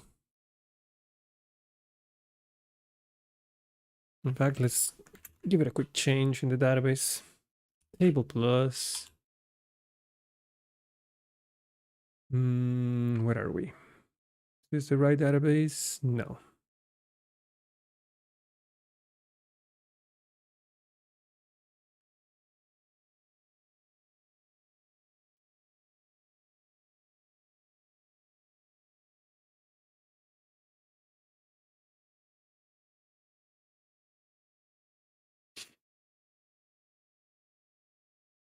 Kanban board. Here we go. Really? I close this connection.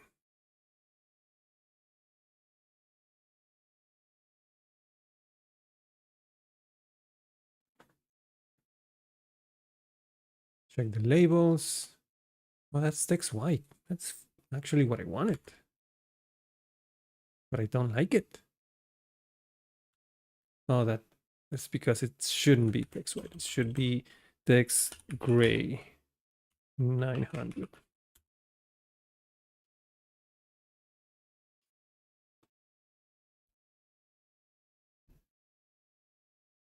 Save that, refresh, and there you go.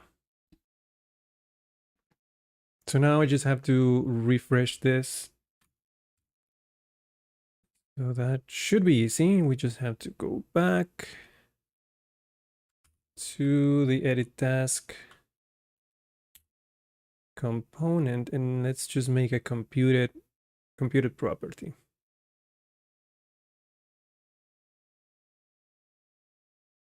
Just like we did with, what was it, tasks? That'll be in the group component.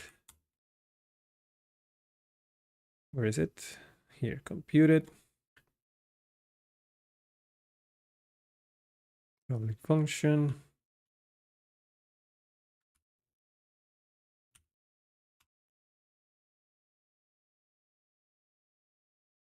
Roy, where do we put it? Let's put it all the way up here. So we need a computed property. Don't forget to import. And this will be a computed property for labels.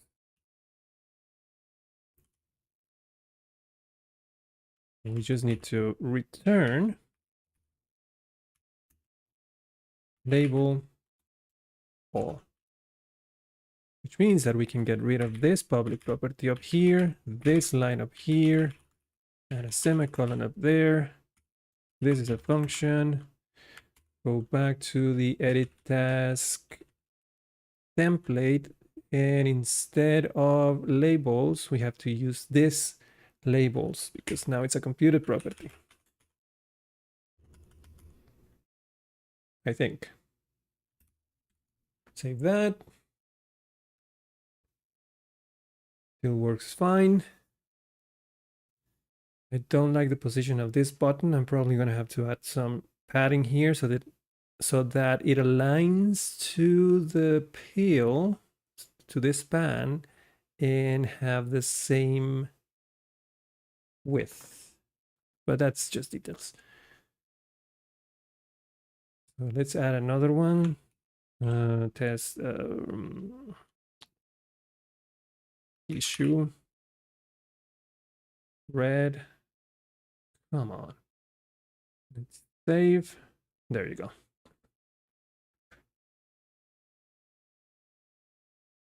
Okay.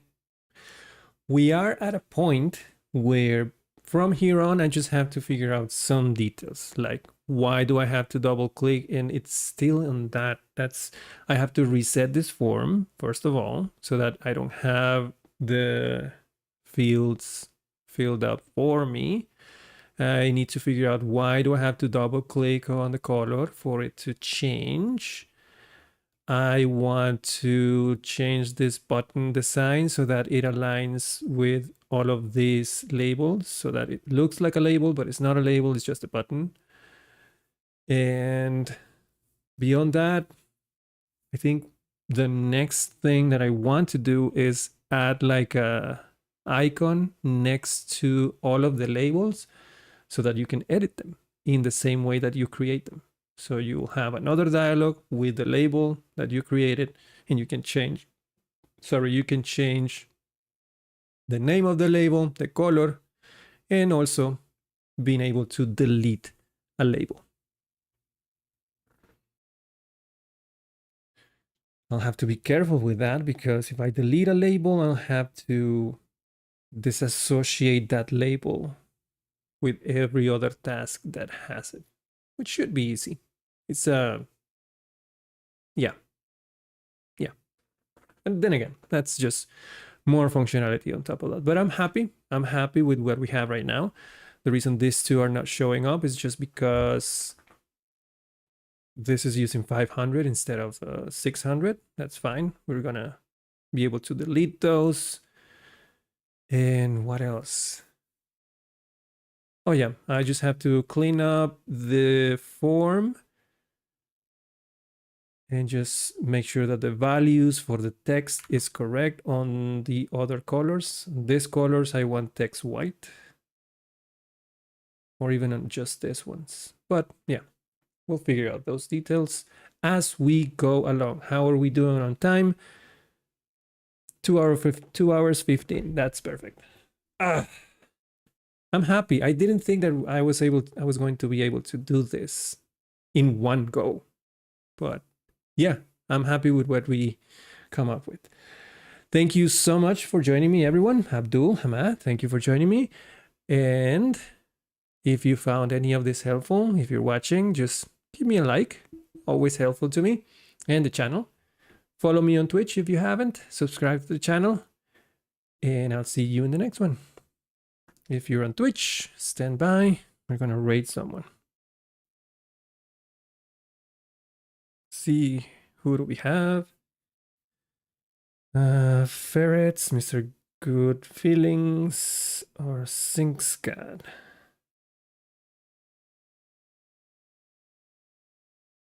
Let's go with ferrets, shall we?